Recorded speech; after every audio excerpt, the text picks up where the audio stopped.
Now I invite to the stage our main guest and speaker and interlocutor today, Ken Mehlman, who's a member at KKR and serves as Global Head of Public Affairs. Ken helps KKR assess and improve the companies in which it invests by better understanding and managing geopolitical risk and engaging with their key stakeholders. He also oversees the firm's global external affairs activities, including corporate marketing, regulatory affairs, and public policy and communications. Ken also leads KKR's environmental social governance, or ESG, programs for the firm and its portfolio companies. Ken, as most of you well know, spent a dozen years in national politics and government service, including being the 62nd chairman of the Republican National Committee and campaign manager of President Bush's 2004 re-election campaign, the only Republican presidential campaign in 25 years, by the way, to win the popular vote. Ken graduated with a BA from Franklin and Marshall College and was a JD from Harvard Law School, where he and President Obama were classmates. Ken currently lives in New York City and on various airplanes, I guess. Please welcome both Ken and Steve for today's discussion.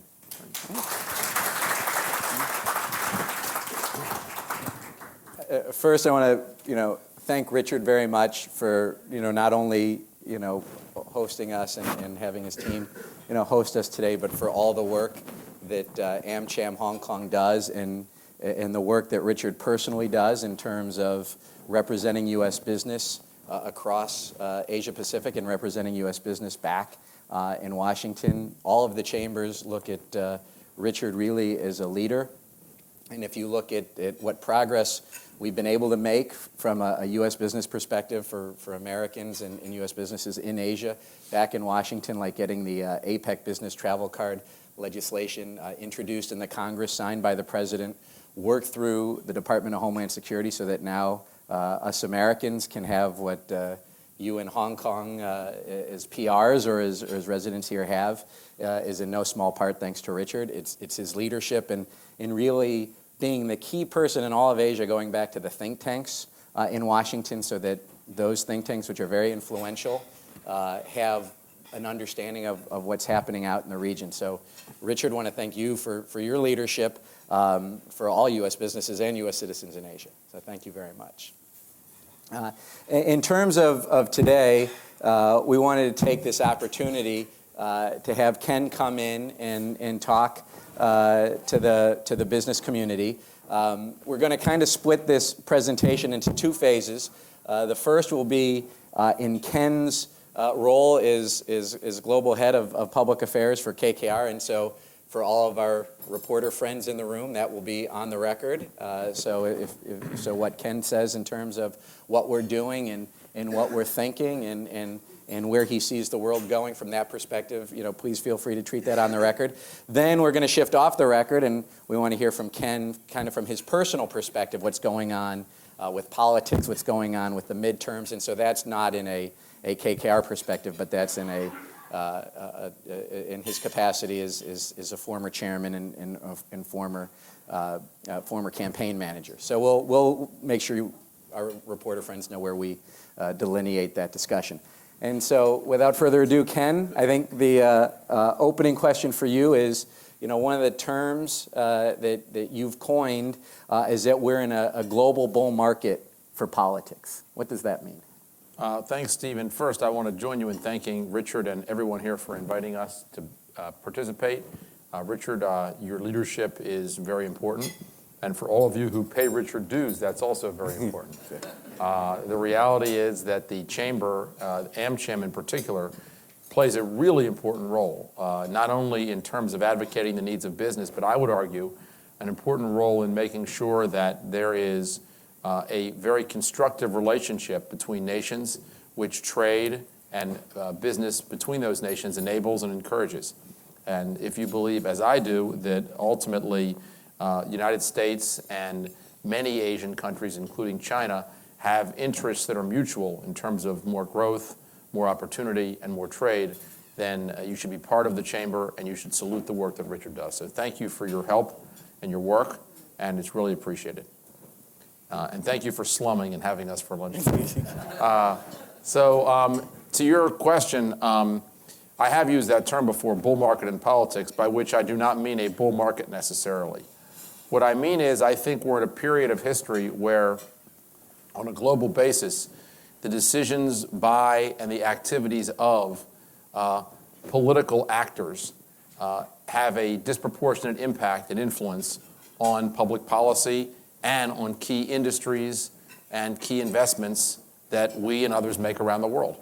So if you stop and think about it, the stimulus, both monetary and fiscal, since the financial crisis in 2008 has been 4 times the size of that of the Great Depression. That has huge implications, not only in terms of economically today, but well over a long period. As that winds down, what happens next? If you don't understand those questions, then you don't understand markets today. There is increased, all over the world, regulation, the result of, in part, the financial crisis, but also the result of whether it's concerns about the environment or concerns about other questions. Understanding those issues is critical. NGOs have a unique and historic impact today. They always were important, but the effect of the internet is to empower people, critics or supporters, whether it's of a company or of a government or others, and understanding that is absolutely essential. So I guess it's the combination, and finally, the recovery has been and will likely, in our view, continue to be uneven. And that uneven recovery means that there is likely to be more populism and more questions about whether businesses and industries are part of the solution to problems. So all of those are things that a risk manager needs to be able to weigh and assess from a downside risk perspective as you invest in a company, or if you're a company, as you look at your own particular needs and particular opportunities going forward. There's also an upside. The upside is that if you look at, for example, right in China, the impact of millions of people moving to cities and joining the middle class. If you look at the energy revolution occurring all over the world, but particularly in the United States. If you look at the infrastructure needs in so many countries, and if you look at the retirement of the baby boomers, the largest generation in history, in every one of those areas, I would argue that government can solve or address those problems only if it has a partnership with business. And I would argue that there's an opportunity for business to be part of the solution. So my definition of the global bull market of politics, which was too long, but nevertheless is that in today's world, political actors and political forces have a disproportionate, from a historic perspective, impact on global markets and key industries and key companies. And if you're in those companies or you're investing in them, you need to understand them. One of the things you mentioned is that there's this uneven recovery going on. Is there an uneven recovery in the U.S., or is this uneven from a global perspective? I think it's global, and I think if you look at the data, it supports its global nature. If you think about it, the United States will have a great quarter where you'll see strong growth, and then the next quarter, the growth is a lot slower. Why is that? Our colleague, Henry McVeigh, that leads our global macro team, has written a recent article on this. It's very interesting, that looks at a number of trends that explain this. One trend is that if you look at the last 20 years, there was almost a virtuous cycle between increasing demand in more developed markets and increasing supplying of that demand in emerging markets. And if you look since the global financial crisis, the demand in the developed markets is nowhere near what it was before. And there are a lot of structural reasons for that. So one, the United States and Europe, there are people, there are businesses, there are certainly banks that are still in the process of deleveraging. Number two, people learned to do with less during the financial crisis. That's a reality as well. Number three, there's demographic change. As you have the retirement of this giant generation of baby boomers, people who are retired inherently consume a whole lot less than people who have children at home and are younger in their years. That has an impact. Finally, we've seen in the United States, unfortunately, over the last 10 to 12 years, if you look at actual real wage growth, very limited real wage growth. So for all those reasons, that virtuous cycle driven by demand in developed markets hasn't manifested itself, and the uptake in demand in more emerging markets hasn't made up for the difference. So that leads to this uneven growth that we see. There are other reasons, though, that I think you're likely to see that uneven growth to continue. The demographics is one of the huge ones. Demographics is destiny in many ways for lots of things, for politics, for economics. And again, if you look at what many of the markets where there's been a real demand recently and their demographic future, and you look at whether, in fact, growth is likely to be demographically, these aren't places where historically there's been as much economic demand. So I think that also will have an impact on this question. So for those reasons, what you need to do in our judgment, if you're going to be a smart investor, doesn't mean there's not a lot of opportunity. There is. There's opportunity identified in China, the opportunity with, never in history have we seen the unbelievably, and I think it's a wonderful result, of millions and millions of people entering the middle class. Hundreds of millions of people. The greatest expansion of the middle class in human history is happening right here, in human history. And as folks move to cities, that creates unbelievable, we think, business and investment opportunities. There's an example right here of that, in terms of whether it's cleaning the environment, whether it's providing safe agriculture, whether it's providing small and medium businesses with access to capital. All of these are things where the right company can have a great opportunity because of the world we live in. The global energy revolution. If you not only recognize, as we've discovered, what we can do through natural gas exploration and, frankly, oil exploration too, through shale rock that before was impenetrable, the need to fund that and then the need to build the infrastructure for that to occur, there's unbelievably great opportunities there. Post-financial crisis, there's opportunities to provide, if you're not a bank, banks have an opportunity, but also for non-bank lending to increase. So the world is a world where there's great opportunity, but it's a lot more uneven. And the key to success in that world is being very discerning, understanding what you're potentially getting into, and understanding the downside scenario, the black swan scenario, and really being careful, recognizing that we're not in a world where rising tides likely to lift all boats. In terms of that unevenness in the recovery, how much of that is being driven by the deleveraging that's going on, and what does all of the deleveraging that's happening in the U.S. and globally mean in terms of investment? Well, I think it has absolutely led to, it has caused a lot of the unevenness up till now. If you look historically at periods of deleveraging, they are shorter economic cycles. So you've got a period where again, as we've seen, great first quarter, bad second quarter. Great half year, bad second year.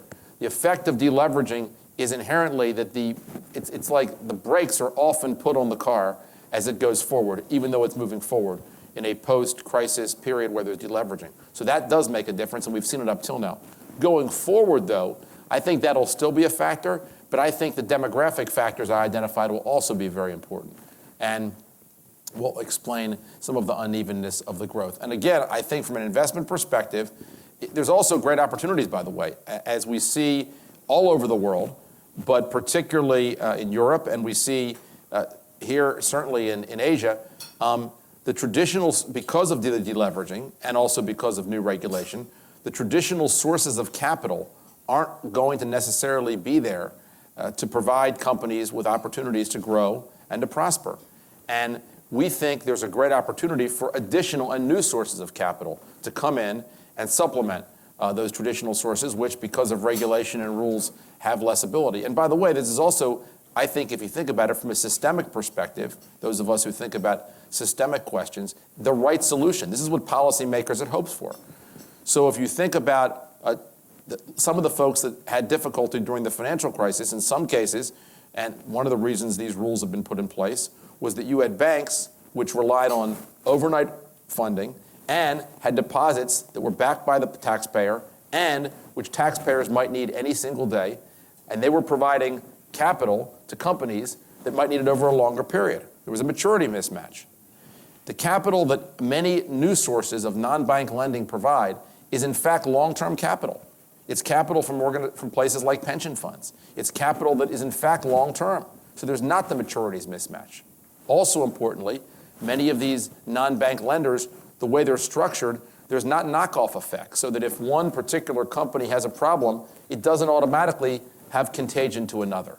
So I think that there is opportunity in a number of the areas I identified, And I think, in fact, if you look at it from the way I look at it, it actually has an opportunity to make the system a lot more systemically secure.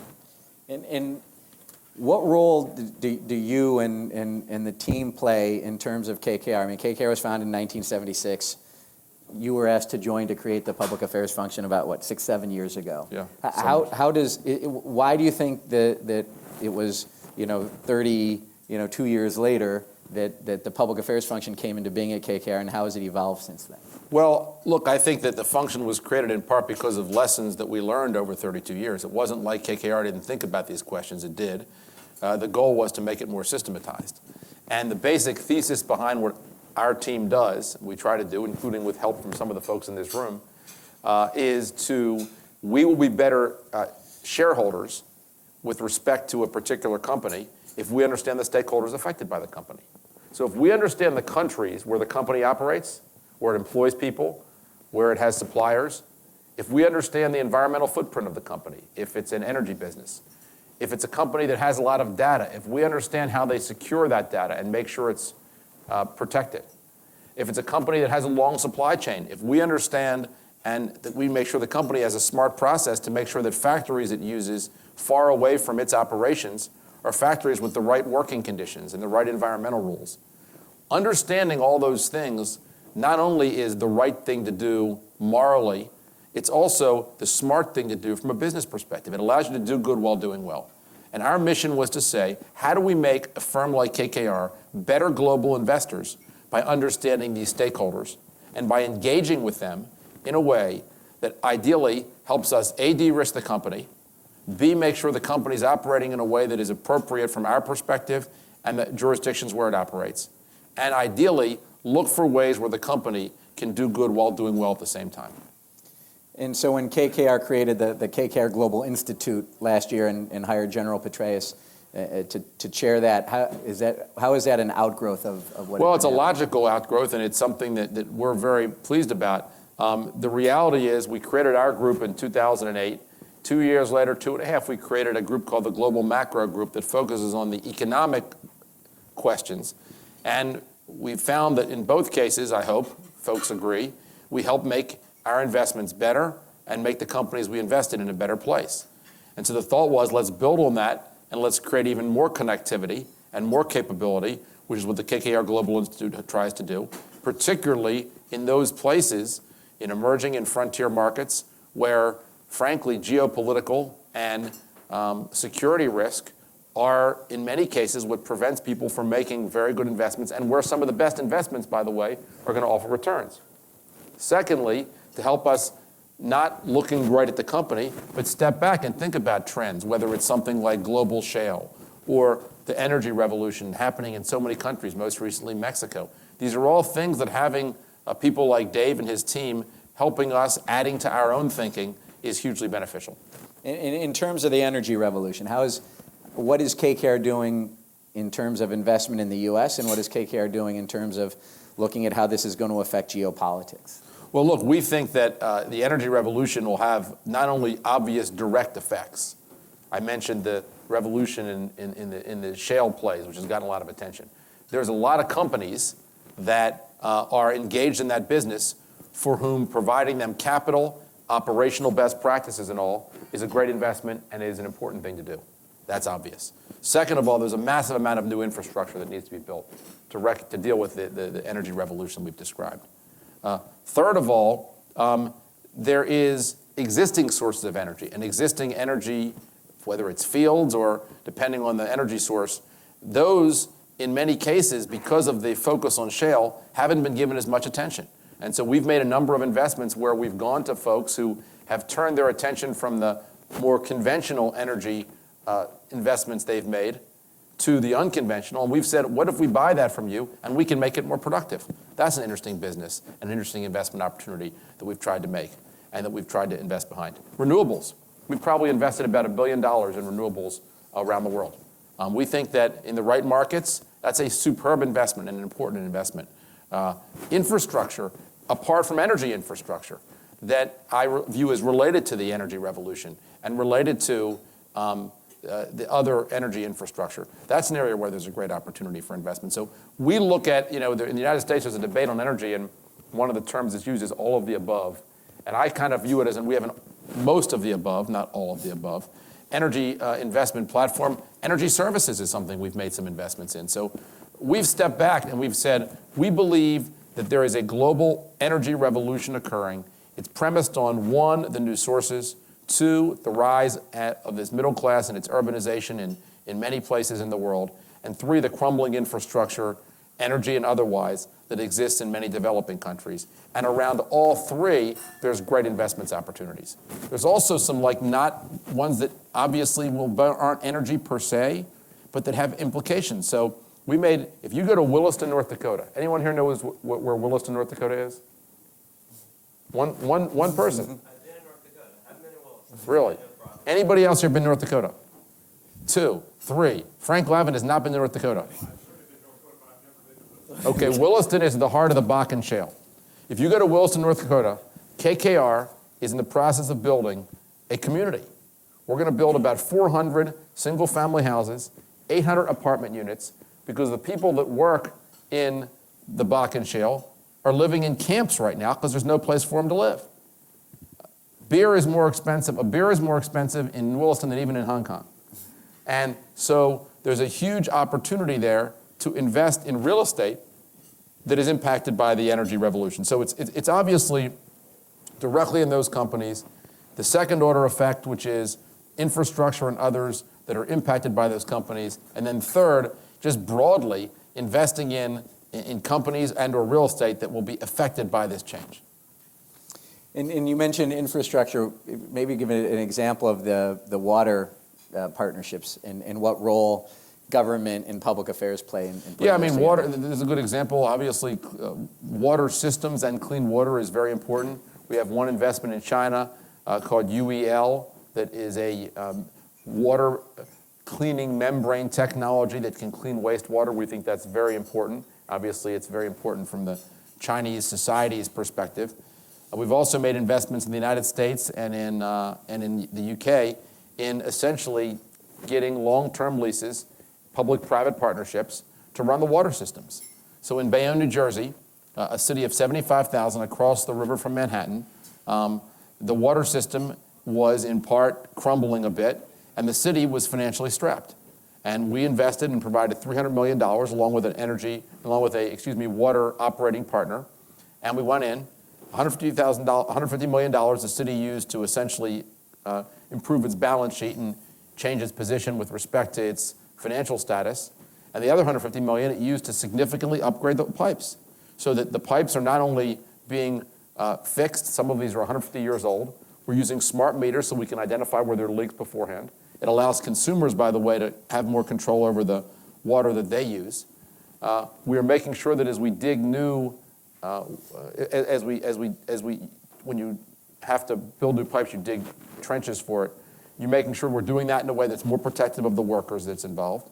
So these are all examples where it's a win-win, and it goes to that first point I make, which is this global bull market in politics with public-private partnerships obviously offers investment opportunities as well. And then in terms of partnerships, I know there's quite a few with NGOs. Can you describe the first one and how you've taken the NGO partnership approach in the U.S. and then taken it to Asia? Sure.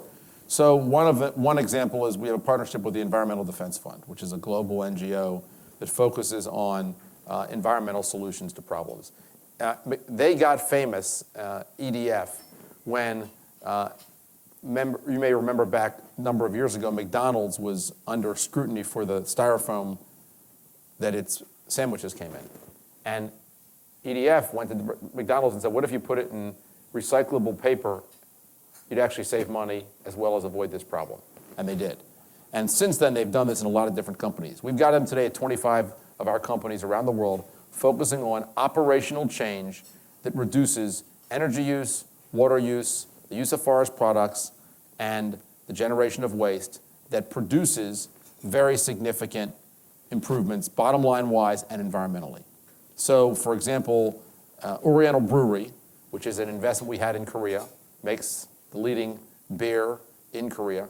We now make that beer, one, using less water, Two, by replacing the traditional pipes with more efficient and operationally better operating pipes, using biogas, burners, et cetera, we saved, between those two efforts, water and energy, more than $20 million. And we reduced by 85,000 metric tons, the greenhouse gas emissions that the company was making. We just made an investment in a company called GoodPack. GoodPack essentially makes the bulk containers that shipments occur in. Most bulk containers that you ship in are made of wood and are thrown out after one use. These are all reusable. So people that use this company, we save 4 million trees a year with respect to. So there's a whole series of things that you can do that are good for the bottom line, environmentally smart, and the Environmental Defense Fund helps us stay on top and think about those things.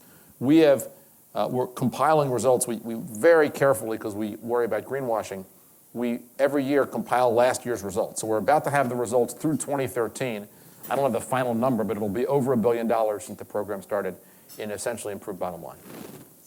In what else in terms of that, ESG, environmental social governance initiatives does KKR undertake? We've got several others. One, it involves sourcing. So we've developed a partnership with a group called Business for Social Responsibility that helped us identify the best practices when it comes to company supply chains, making sure that none of our companies were involved, thank God, in the situation that happened in Bangladesh or happens in other places. Who are the best auditors of factories? What are the best standards for when a factory has a problem of what to do? It's not to get rid of the factory, by the way. It's to negotiate with them and try to get them to improve or change things. We've trained 40 companies, chief purchasing officers, and general counsels in best practices there. Dan Lee is here, our general counsel here in Asia. We have a partnership with Transparency International, where we discuss and constantly stay on top of best practices when it comes to not only anti-corruption, but transparency. And we've had companies that have won awards based on that. So that'll be another example of a partnership. This is a U.S.-specific thing, but in the U.S., we have a partnership that our companies have hired 25,000 veterans returning home from serving overseas, which is, again, doing good while doing well. It's the right thing to do. And, by the way, you get some incredibly technically proficient, great leaders who end up working with you. Because of the nature of the wars the United States has been involved in the last 10 to 12 years, a lot of these veterans are often overseas, and so you have to really not just say we want to hire veterans. You have to have best practices among the companies to what it takes to recruit them, what it takes to mentor them, what it takes to welcome them back, since a lot of these folks have either been overseas for a longer period than historically was the case for American veterans, or are back and forth more. And so we've got a whole effort by which our chief hiring officers in these companies, there are 19 today that participate, focus on that. And there are a number of others too.